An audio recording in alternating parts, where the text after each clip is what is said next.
How to create a custom playlist on Spotify. Hey everyone, today I'm going to show you how to create your own custom playlist on Spotify.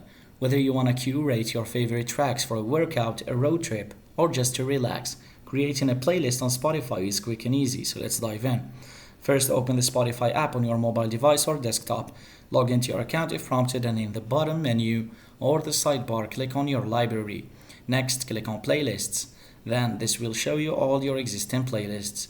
To create a new one, click on Create Playlist button. Give your playlist a name that reflects the theme or mood you want to convey.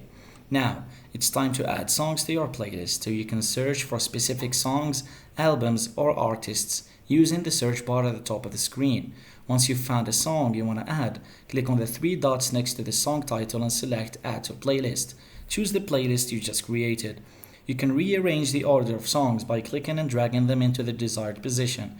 To customize your playlist further, click on the playlist cover image to add a custom image or description. And that's it.